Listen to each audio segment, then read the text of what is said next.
¿Has escuchado cómo en el mundo de producto dentro de la TAM toman como referencia personas o empresas que no son de la TAM? Pero nosotros estamos convencidos de que no toda la magia sucede en Silicon Valley. Por eso les traemos Hackeando Productos, segunda temporada. Un podcast en español donde conversaremos con los grandes expertos de la TAM acerca de producto, tecnología y UX. Nosotros somos Crisba y Lucas.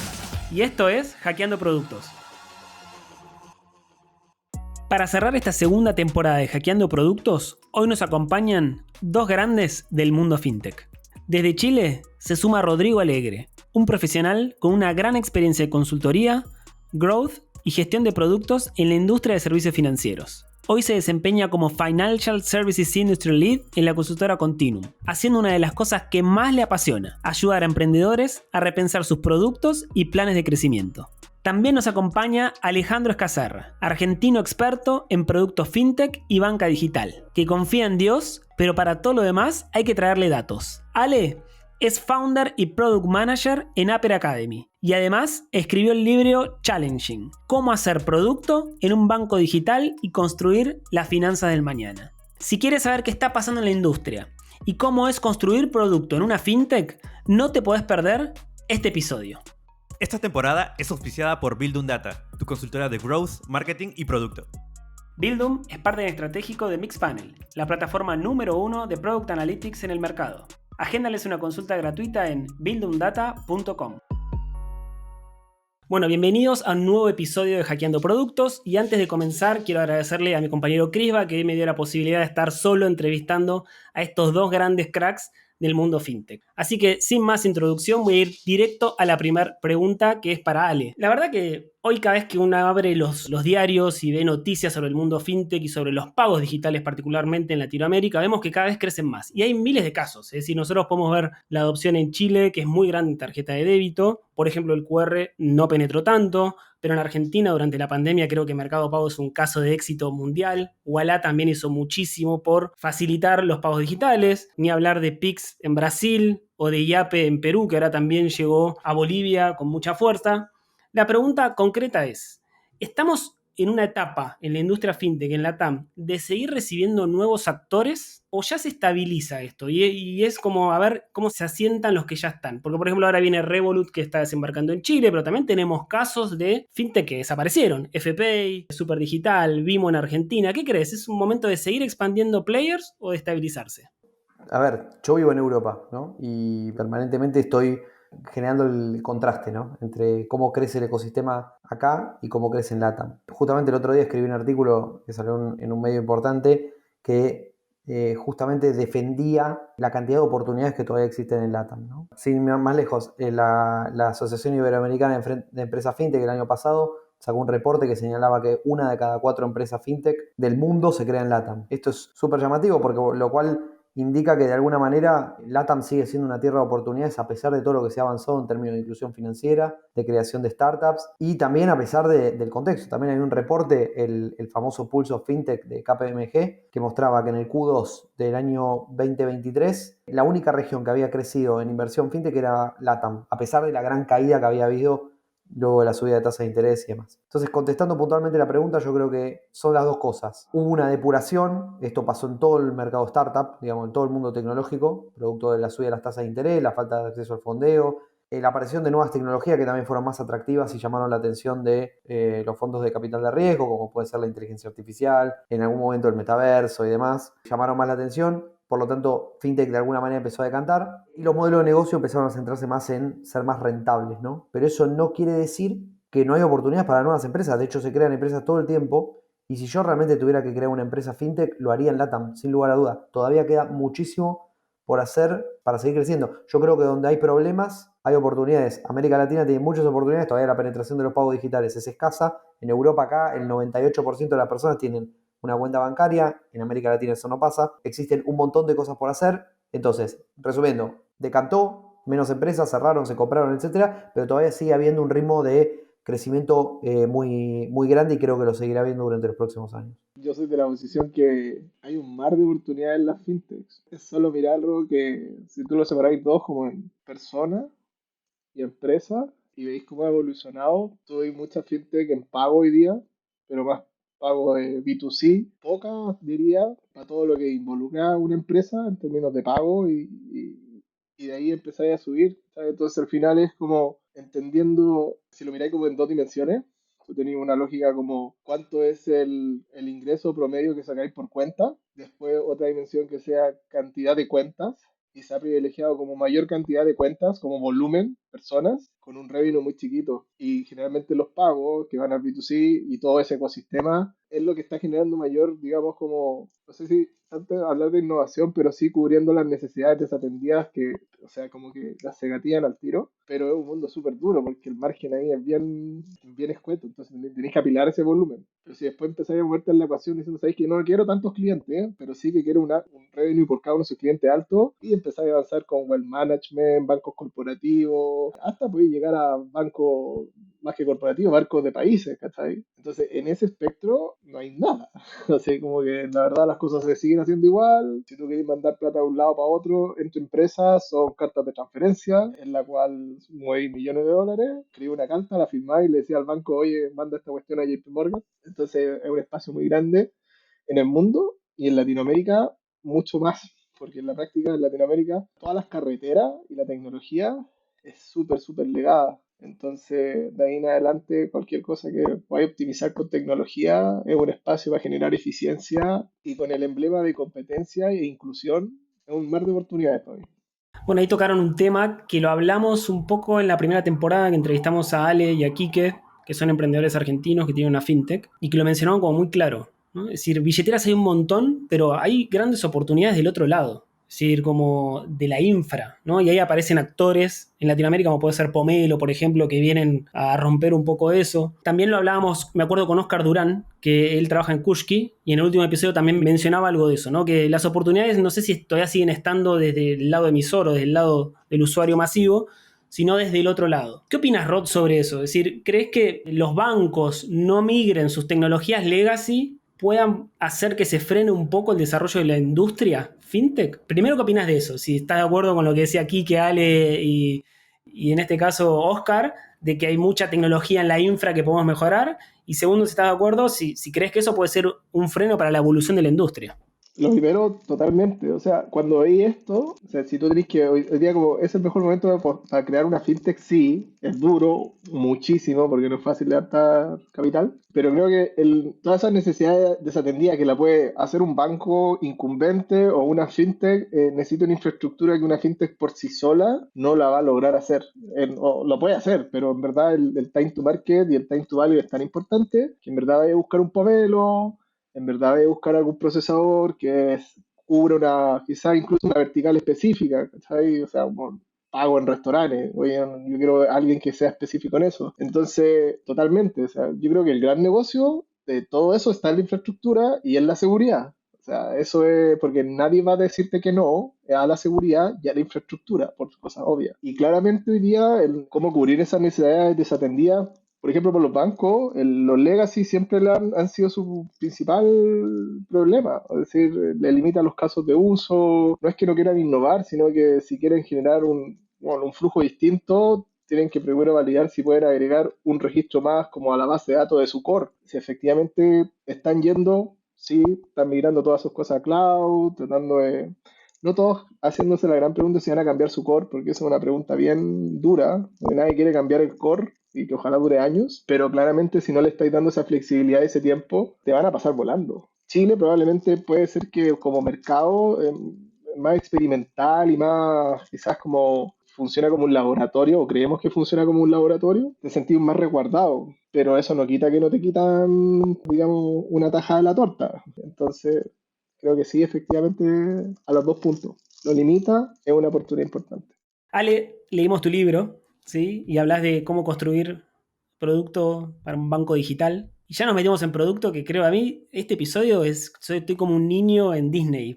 Soy fanático de este episodio, lo voy a escuchar 700 veces porque me encanta producto y fintech, que es lo que amo. Pero Ale, específicamente y muy relacionado a tu libro, ¿qué crees que es lo más complejo de hacer producto en fintech? ¿Es tema de regulación? ¿Es un tema de innovar? Porque vos también hablás en tu libro de la historia de los Medici y decís, quizás la industria no cambió tanto, sigue siendo el mismo negocio, es decir, los que tienen plata depositan en el banco le presta a los que necesitan. Entonces, ¿qué es lo más complejo de hacer producto en fintech? A ver, mencionaste un tema que le suma complejidad, sobre todo a los que nos gusta trabajar en producto. Yo siempre digo que el Product Manager de FinTech, vieron que el típico gráfico de Product Management son tres círculos, ¿no? Que es UX, negocio y tecnología. Bueno, yo lo dibujo siempre con un cuarto de círculo y digo, este es el Product Manager en FinTech, que ese cuarto círculo es la regulación, que es lo que mencionaste. Es algo con lo que tenemos que lidiar, ¿no? O sea, tenemos que amigarnos de las áreas de producto en FinTech para decir esto es natural al negocio. De hecho, podríamos incluso incluir la parte de regulación dentro del círculo de negocio, ¿no? Pero como tiene tanta importancia, a mí siempre me gusta ponerlo aparte. Pero creo que eso no es lo más complejo, porque la regulación, bueno, qué sé yo, hay áreas que se ocupan de eso, tenemos que amigarnos con la regulación, lo tenemos que hacer, pero lo más complicado cuando uno está creando productos digitales es justamente cómo generamos valor, cómo entendemos las necesidades del usuario y cómo eso lo traducimos en una solución que efectivamente termine luego de ciertas cantidad de iteraciones o indefinida cantidad de iteraciones termina llegando a ese paraíso que soñamos todos los product managers llamado Product Market Fit. La dificultad de eso es que los productos financieros, como digo en el libro y como sostengo siempre, son commodities. Es decir, como decía un jefe mío hace muchos años, la cuenta es cuenta, el plazo fijo o depósito a plazo es depósito a plazo, la tarjeta de débito es tarjeta de débito. ¿Eso qué quiere decir? Que esto es así tanto en Argentina, en Estados Unidos, en México, en China, en cualquier país del mundo los productos financieros son exactamente iguales, con sus particularidades, con sus regulaciones, más o menos acá, pero es exactamente lo mismo. Entonces, en un mundo digital extremadamente competitivo, donde todos los días surgen startups que están compitiendo dentro de este mercado. ¿Cómo hacer para diferenciarse de la otra? ¿Cómo hacer para realmente estar solucionando un problema? Y ahí es cuando entra lo que siempre digo, que es los productos financieros no solucionan nada por sí mismos. Y esto es lo más importante. Y este es el concepto que tenemos que entender la gente que hacemos producto en FinTech. Los productos financieros son una herramienta para conseguir una cosa, me refiero, o sea, cumplir un deseo, una necesidad que está por detrás del servicio financiero, que no es el servicio financiero en sí mismo. Siempre digo lo mismo, nadie se levanta a la mañana, se despereza, qué sueño que tengo, qué ganas que tengo hoy de sacar un préstamo. Tengo unas ganas increíbles hoy de sacar un préstamo, es lo que más quiero en el mundo. Nadie hace eso. Lo que quieren es comprarse una nueva TV, hacer un viaje, comprar una casa, ¿sí? Incluso pagar una deuda, pero la deuda no es la deuda en sí mismo, es la relación que tenés con esa otra persona. Entonces, digo, ¿cuál es el mayor desafío del Product Manager en FinTech? Es entender esa necesidad que es subyacente, que está por detrás del servicio financiero. Y la única manera de hacer eso es a través de una cultura muy data-driven y tener claro de que la gente, siempre hay mucha fintech que usan este eslogan, que es venimos a cambiar la forma en que las personas se relacionan con su dinero. Wrong, mal. O sea, nadie tiene el problema de cómo se relaciona con su dinero. No le importa. Lo que quiere es, de vuelta, adquirir algo que está por detrás. Entonces, cuando vamos a cambiar la relación de las personas con su dinero, en realidad tenemos que cambiar la forma, la velocidad y la experiencia por las cuales las personas adquieren eso que es lo que realmente desean. Comprarse ese par de zapatillas, comprarse esa camiseta nueva cuando Argentina sale campeón del mundo, quiero comprar la camiseta. Bueno, ¿cómo le acerco a través del servicio financiero ese producto que está queriendo? ¿Cómo se traduce esto en lo práctico? Porque siempre me preguntan lo mismo. Ok, perfecto, ¿y cómo lo hago? Tratando de llevar la innovación. Innovamos, puedes bloquear tu tarjeta desde la app. Eso no es innovación. Eso es el mercado digital, ya digamos, es un commodity de vuelta, se volvió un commodity. ¿Cómo hago para innovar? Bueno, trato de buscar en los datos cómo consumen mis usuarios, en qué usan el dinero, por qué sacan un crédito y trato de acercarles ese servicio. El ejemplo más práctico, o sea, más visual de esto es un banco digital en Rusia llamado Tinkoff. Este caso me encanta porque para mí es la banca digital del futuro. Los tipos arrancaron como una entidad de crédito, luego fueron un banco digital y hoy se definen a sí mismos como una empresa de datos. Tanto es así que han investigado tan en profundidad las necesidades de sus usuarios que han empezado a integrar otro tipo de servicios con este modelo de super app dentro de su banco digital. Y por ejemplo, se dieron cuenta de que cuando sus clientes consumían con tarjeta, estoy inventando, ¿sí? El 30% iba a entradas de cine. No sé si el número fue ese, pero el caso es real. Fueron a una de las cadenas de cine más importantes de Rusia y le pidieron que les construyan una API exclusiva para los clientes de Tinkoff, que era el banco digital más popular. Lo hicieron. Hoy podés comprar entradas de cine a través de Tinkoff directamente y no tienen que compartir la comisión de interchange con las marcas de tarjeta. Es fabuloso. Y así empezaron a agregar viajes y demás. Pero todo ¿qué? ¿Anárquico? ¿Porque quiero integrar servicios? ¿Porque quiero lanzar features? No. Basado en información de cuál es el comportamiento de mis usuarios y embeber servicios financieros dentro de esa propuesta de valor que le voy dando al usuario. Ese es un ejemplo de esto que sostengo. Y contestando a la pregunta, eso es lo más difícil de lograr cuando hacemos productos en servicios financieros, sobre todo en lo que tiene que ver con B2C, ¿no? Para ir cerrando el bloque de producto, me voy a meter con Rod, que Rod tiene el sombrero de producto y de growth, que a mí me gusta mucho. Yo creo que desde que me empecé a meter en el mundo de growth, no veo a productos separados de growth. Creo que tienen que ir de la mano todo el tiempo. Pero no sé si esa realidad, y ahora te pregunto a vos, Rod, desde tu perspectiva más de consultor, que te toca ir viendo como más empresas, ¿vos ves que los equipos de producto en fintech, o si querés hablar sobre alguna otra industria también, ya tienen ese growth mindset al momento de desarrollar los productos, o que todavía está como separado? Está el equipo de marketing, performance, algunos un poco más evolucionados armaron su área de growth y aparte está producto. ¿Cómo lo ves eso en el mercado vos? Oye, acá local, pucha, súper inmaduro. Vaya a ser una fintech y tenéis la flexibilidad de organizarte como queráis. Igual tenéis ciertas limitaciones, personas, recursos, ¿cachai? Entonces, y tú lo veías uno grande. Y la pregunta que yo le hago siempre, o sea, en tu estrategia o en algo más táctico como tu roadmap, ¿qué cosas de grow hay? Y la mayoría son en fintech grandes, épicas, funcionales para procesar un pago, seguridad, core, integraciones. Creo que todavía hay una brecha importante entre acercar Grow a un equipo de producto, principalmente porque el desafío que tienen es muy grande. Entonces, los recursos son pocos, etcétera, etcétera. Y cuando lo veía en un grande, ahí muchas veces más lo que termina pasando es la lucha de poderes o de no perder el status quo de qué es lo que significa Grow, porque también depende mucho de la forma en cómo como la compañía se relaciona con sus clientes. Entonces, si tú miras Growth desde la perspectiva, ok, voy a optimizar la adquisición, o voy a encontrar nuevos casos de uso, o si miráis nuevamente transversal, optimizar para poder retener más o para poder encontrar nuevas formas de monetización. Cada una de esas como cajitas hoy día tienen un sombrero en los grandes, ¿cachai? Entonces, cuando habláis de adquisición, eso es casi, ni siquiera te diría marketing, ¿cachai? Te diría, incluso a veces adquisición, el gran core, por ejemplo, un banco más clásico es venta, ¿cachai? Eso es la fuerza de venta, ¿ya? Y de marketing, dime, ok, ¿a quién tengo que llamar al otro día, ¿cachai? Pero es eso. Y retención, los productos de retención se mueven distintos, digitales tienen métricas distintas, entonces creo que también en cómo convergir el producto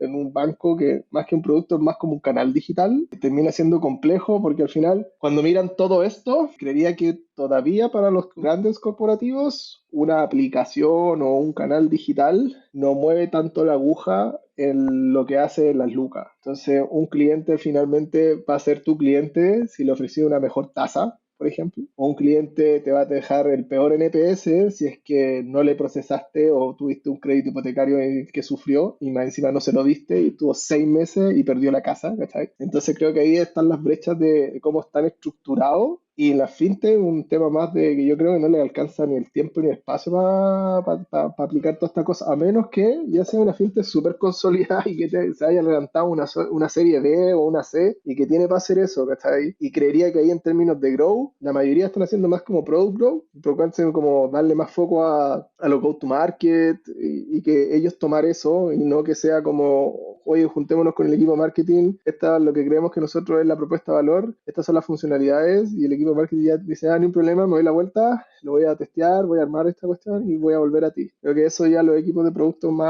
avanzados toman eso y como parte del proceso como dentro de su día a día. Está bueno eso que mencionas. De hecho, creo que generalmente pasa como que, y el otro lo hablábamos con Vicky, que fue la invitada del episodio anterior donde hablábamos de growth, y es como que se separan las aguas, ¿viste? Como marketing está en adquisición, producto tiene un poco más como de la parte de retención, y algo que creo que se falla mucho a veces es en el go to market, ¿sí? Como que estás construyendo el producto y el último día, che, que sale lo de marketing, que mañana salimos. Sé que a Alien Wallah le tocó lanzar productos. ¿Cómo manejás ese timing con el equipo de marketing para que las cosas cuando lanzás un producto funcionen 10 puntos? Yo siempre creo que para poder ser muy eficientes los equipos de producto, yo tuve la oportunidad de lanzar productos prácticamente desde cero, en varias oportunidades, no solo en Ualá, sino también en otras organizaciones. Y creo que lo más fundamental, no solo con marketing, digo, con cualquier área, es tenerlos alineados desde el día uno. Y tenerlos alineados significa hacerlos participar, aunque sea de las reuniones más importantes y estratégicas que van determinando el camino, ¿no?, del roadmap. Adicionalmente, también sostener uno a uno periódicos, digamos, por ejemplo, con el líder de marketing, contarle cómo viene el proyecto y demás, y también que te transmita sus inquietudes. A mí me ha pasado, pateo un poco la pelota afuera, voy a hablar de operaciones, pero me pasó llegar a Ualá, por ejemplo, heredando un equipo de producto en el sentido más amplio, digamos, con todos los stakeholders, que habían sufrido por un proyecto anterior porque operaciones había sido incluido muy tarde. O sea, el mismo ejemplo. ¿Qué pasó? Un día el product manager se dio vuelta y dijo, bueno, todo esto no lo llegamos a hacer. Operaciones, encárgate. Lo mismo. Entonces tuvieron que empezar a armar en servicio financiero. Todo tiene que estar documentado, etcétera. El día, digamos, un mes antes de la salida de un producto muy importante, alineando los equipos de operaciones. Bueno, yo ya lo sabía, pero igualmente aprendiendo de esa experiencia, sentí operaciones desde el primer día. Lo mismo con marketing. Con marketing permanentemente teníamos conversaciones mostrándole cómo iba evolucionando el producto, simplemente para que estén enterados. Y de hecho, se lo decíamos explícitamente. Yo sé que hoy no tenés nada que hacer todavía, pero es importante que sepas cómo viene, porque en el momento donde vos tengas que entrar a participar de esto, lo vas a saber de manera anticipada y no lo vas a saber de forma tardía, porque si no el riesgo es que entren de forma tardía. Yo creo que es eso, ¿no? Yo siempre digo que el skill más importante de un product manager es su capacidad de comunicación. Quizá todo se aprende, ¿no? Pero para ser un buen product manager tenés que poder comunicarte bien. Y comunicarte bien significa tomarte el tiempo y ser lo suficientemente delicado, si se quiere, no sé si esa es la palabra, para llamar a las personas que tenés que llamar en el momento que las tenés que llamar. De buscar el mejor sistema de comunicación. De mapear y tener claro cómo son las personalidades de las personas que vas a conversar y tener un buen sistema de gestión de stakeholders. Entonces, esa creo que es la clave, no solo con marketing, con growth o con cualquier área, sino con cualquiera de los stakeholders con los que te estés relacionando, ¿no? Creo que esa es la fórmula de la Coca-Cola para esto.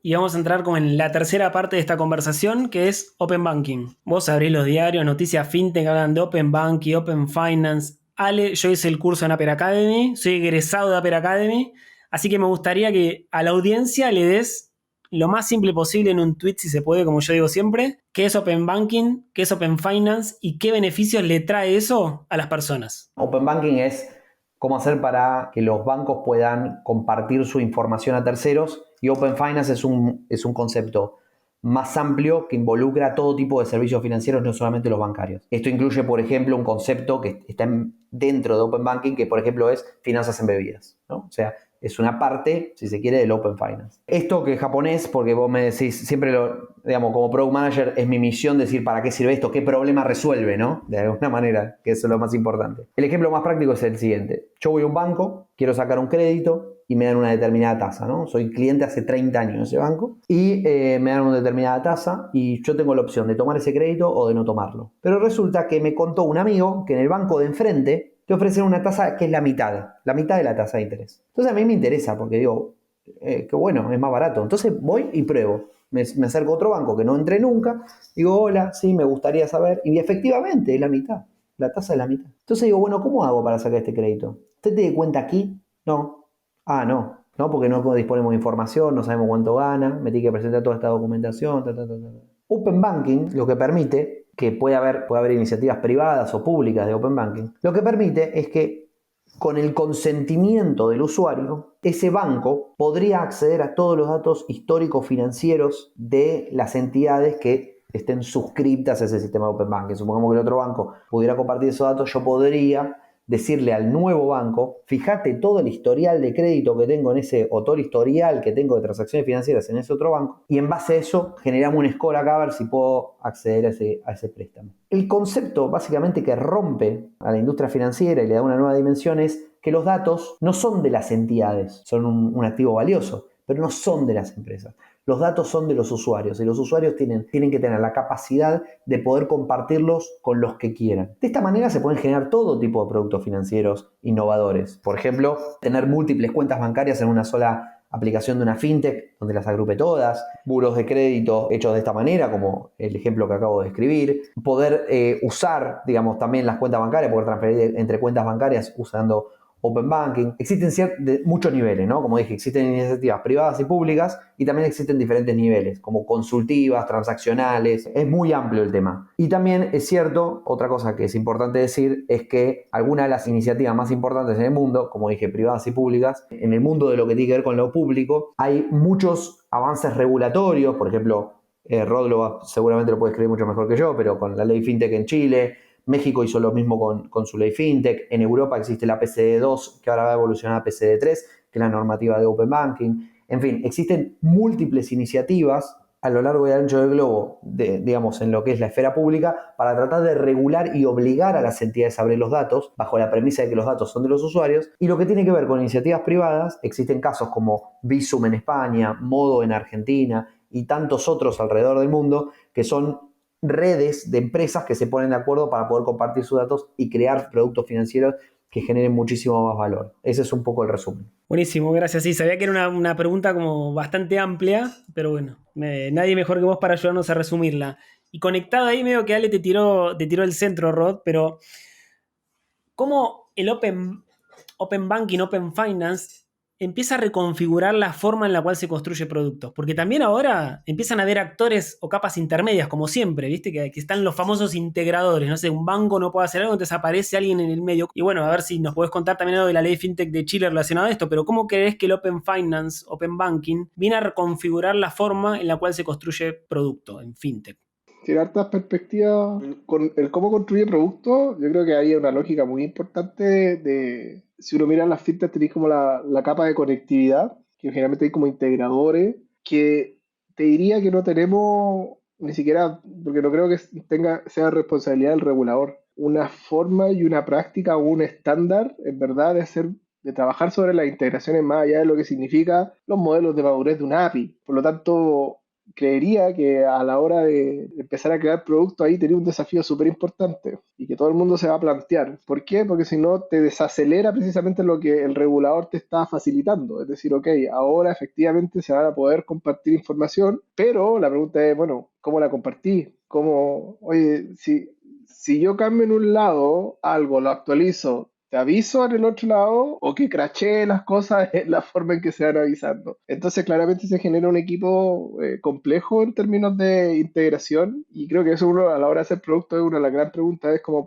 nos vamos a poner de acuerdo a la hora o poner las mejores prácticas que se generen. Creería que en los pagos se ha visto un poco eso, pero también en mi experiencia como que resalta esos problemas. Es que ok, no hay ningún problema que te integrís conmigo, pero tenés integraciones a veces que se demoran meses. Entonces, desde el lado que estés, no hay que querer digamos, esos tiempos. Después vienen cosas que sean más, yo no sé si estamos tan preparados desde la misma industria fintech, con personas que sepan de productos y sepan de datos, y que sean capaces de generar productos de datos. También la integración es eso, es generar productos de datos, llámese ida y vuelta o llámese procesar datos ahí mismo. Entonces sí tenemos gente muy buena probablemente en las fintechs procesando datos que sean más analíticos, quizás tratando de encontrar desde un lado más comercial, como por ejemplo podría ser cualquier modelo que te sugiera una siguiente oferta, cosas de ese estilo, o incluso un poco más de parámetros de seguridad. De eso hay bueno, pero ahora sí tenéis que decirle, bueno, cómo además esa expertise y la idea de producto, creo que hay un gran desafío metodológico y de internamente de que te lo compren, porque probablemente lo que va a pasar, y que también es negocio para nosotros, es que contratí a tercero hasta que podáis efectivamente tener esa capacidad interna. Y del regulador, yo creo que, a ver, esto está en pañales, recién hace como 2 meses, hace 2 meses o hace 3 meses, estaban las mesas consultivas acá, viendo cómo se toma. Creería que lo de Open Finance todavía no tiene como una estructura y no se sabe bien cuáles van a ser cada uno de los temas, más allá de los que son obvios y que están bajo de la bandera de hagamos todo esto más inclusivo, que sea más competitivo, que sea más innovador. La gran pregunta es, ¿a costa de quién? Te van a decir. Si el banco dice, ok, yo tengo los datos abiertos, pero ¿hasta qué punto te paso los datos? ¿Cachai? Porque después de vuelta es mi infraestructura la que está corriendo y está el taxímetro así, tin, tin, tin, tin, tin, todo el rato, ¿cachai? Entonces, creo que esas conversaciones todavía ni siquiera pasan. Y por lo mismo, cualquier persona que esté en el lado de producto, a la hora de pensar esto, es decir, desde los dos lados, desde que probablemente que tiene que pasar los datos, decir, bueno, ¿cómo vamos a gobernar esto? Y el que está pidiendo datos es, ok, ¿cómo me aseguro que finalmente la oportunidad que estamos viendo y el producto que estamos creando realmente podamos entregar la información que vamos a necesitar? ¿Cachai? Entonces yo creo que ahí viene ese desafío súper importante en las integraciones, en el gobierno, en metodología, más allá de la regulación en sí mismo, porque, si soy sincero, las regulaciones son súper tediosas, tenéis que darle vueltas, tenéis que muchas veces leerla con un abogado acá al lado, pero después de todo tenéis que hacerla y las vaya y encima te dan espacios de, ok, esto empieza a correr de ahora, pero tenéis 18 meses para que efectivamente se ejecute, ¿cachai? Entonces igual hay aire ahí, ¿cachai? Buen punto, buen punto. Sí, creo que, a ver, regulaciones, a mí me ha tocado participar en Wallah cuando fue el QR en Argentina, después también tuve cerca del QR interoperable de Perú, y siempre las regulaciones son eso, ¿viste? Sale primero un paper, y cuando vienen las empresas, ese paper como que se empieza a reconstruir ahí mismo con el regulador, porque a veces el regulador sabe de regulación, pero no sabe de tecnología, entonces proponen cosas que son impracticables. Así que bueno, ahí hay un camino para recorrer, pero creo que las bases están sentadas. Bueno, Chile con la ley FinTech es un ejemplo. Así que bueno, veremos qué nos depara el futuro de esto que se viene de cara a la industria, ¿no? Al siguiente paso. Ya para ir cerrando, les quiero dejar una última pregunta que no es para mí, es para la audiencia. Porque a veces me escriben por LinkedIn algunos y me preguntan, Lucas, trabajo en producto, pero me quiero meter en FinTech. Me gusta mucho FinTech. Entonces, ¿qué recomendación me das? ¿Sí? Rod, para una persona que está del otro lado, arranco por vos ahora. 1 o 2 tips para meterse en la industria FinTech. Decide a qué fin te querés trabajar, porque si decidí a dónde, busca los referentes y relaciónate rápidamente con los referentes y saca todas las dudas que tenéis del mundo fintech. El mundo fintech es súper como que es como sexy, ¿cachai? Como, porque tenéis que hacerlo sexy, si no es extremadamente aburrido. Pero a la hora de ponerlo en práctica, lo que decía recién Alejandro, si estáis en el mundo de producto, las piezas te las van a dar ordenadas, porque si no las haces, no va a funcionar tu producto. Por lo tanto, vas a tener que ponerte en la práctica. Pero si realmente estás en un mundo fintech donde realmente no te gusta lo que estás haciendo, llámese tu propósito o definitivamente el rol que estás haciendo, la vaya a pasar mal y va a ser la experiencia más aburrida del mundo, que sí, trabajáis para alguien, que tenéis la chapita de, ok, soy una fintech, pero en el trasfondo. Entonces, trata de averiguar rápidamente y de frentón con quienes lideran esas fintech, que muchos de ellos, por ejemplo, si tú bueno, Lucas, tú trabajaste en Global 66, así, bueno, le puedes poner al CEO y probablemente te responda, no te va a responder al mismo día, ni en la misma semana, pero sí te puede dar un espacio como para decir, oye, bueno, esta es la realidad, así funciona. Y la segunda es decir, ok, perfecto, ya que estoy enganché con eso, ¿qué es lo que yo quiero hacer ahí? ¿Y cómo yo aporto? Más allá de leerse como un montón de libros, porque si no vaya a llegar con la cabeza fundida. Creo que hay cosas más elementales de responder. Ale, te pido 2. El primero es hacer los cursos de Aper Academy, que si querés nos podés contar cuáles son. Yo hice el de Open Finance, está el de Digital Wallets, y sé que hay otros más, y un segundo más te pido. Primero, para que la audiencia sepa que yo creé una academia fintech justamente por este problema. O sea, acabas de hacer la pregunta del problema. ¿Cómo hago para meterme en el mundo fintech? Bueno, creé una academia donde la gente puede hacer reskilling o upskilling para meterse en el mundo fintech, así que les recomiendo que me den a la página. Después me gustó mucho lo que dijo Rod, buscar a los referentes, y sobre todo creo que también en línea con lo que comentaba él, creo que hay que entender el negocio, ¿no? O sea, entender el negocio me refiero no cómo hace dinero una fintech, sino entender qué nos estamos metiendo. Yo empecé mi carrera en la industria financiera tradicional, en un banco. Y en ese banco veía cómo había personas que estaban en la misma oficina trabajando, haciendo casi exactamente lo mismo hace 30 años. Y eso fue una de las cosas que me apasionó cuando después tuve la oportunidad de meterme en el ecosistema fintech. Creo que lo primero es entender que lo que estamos haciendo está realmente revolucionando. Yo creo que estamos realmente en la real revolución del sistema financiero y haciéndolo de una manera muchísimo más divertida y que estamos cambiando la vida de millones de personas. Para meterse en el mundo fintech y contestar la pregunta es ¿cómo lo estamos haciendo?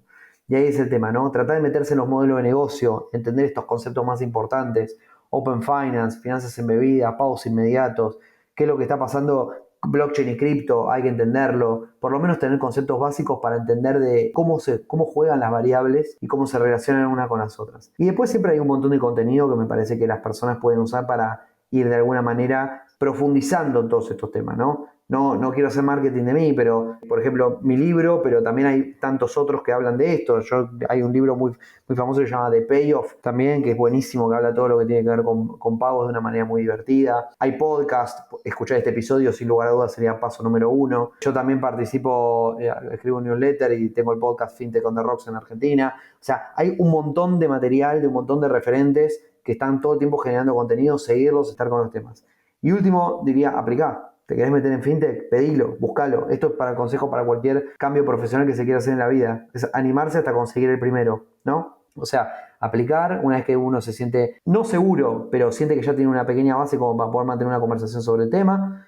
Aplicar a ciertas búsquedas, participar en entrevistas, aprender y darse cuenta en que nos equivocamos. Y con el tiempo ese primer empleo va a llegar y eso nos va a dar nuestra primera experiencia real para después ir a la siguiente entrevista dentro de unos años y poder decirle a nuestro próximo empleador todo lo maravilloso que hemos hecho y creado en la fintech que nos acogió unos años antes. Ahí justo dijiste aplicar y tuvimos un episodio donde hablábamos con Consu y hablábamos un poco de este tema y ella decía postulá, no tengas miedo, postulá. ¿Sí? Bueno, este fue el último episodio de la segunda temporada de Hackeando Productos y para mí fue un placer hablar de esto que me apasiona. Estuvimos grabando un buen rato, pero podría haber estado grabando mucho tiempo más. Me quedé con muchas preguntas en el tintero. Primero, agradecerles, chicos, por haber dedicado este tiempo y haber conversado con nosotros. Y para la gente que está del otro lado escuchándonos o viéndonos desde YouTube o Spotify, la industria financiera tiene un montón de oportunidades. Sabemos que estamos en una época turbulenta, que lo hemos hablado con otros invitados, con Oscar Durán, con Quique y Ale de nuevo, ¿no? Que el financiamiento, creo que lo dijo Ale también, con la subida de las tasas de Estados Unidos, muchas fintechs se vieron en problemas porque tuvieron que rentabilizar un negocio que hasta ese momento no estaban pensando en que sea rentable y eso causó mucho temor, pero sin lugar a dudas la industria financiera tiene muchísimas oportunidades y para los que trabajamos en producto, particularmente a mí, me apasiona y más con esto que se viene ahora del Open Finance, Open Banking, Open Insurance, se empieza a hacer un montón de cosas nuevas y creo que van a aparecer muchísimas más empresas. Así que a los que les guste, de nuevo, tomen los consejos de estos dos cracks de seguir a referentes, de entender del tema y empezar a aplicar. Y con el resto, con todo lo que nos escuchan, gracias por seguirnos esta segunda temporada y nos vemos en una tercera temporada de Hackeando Productos.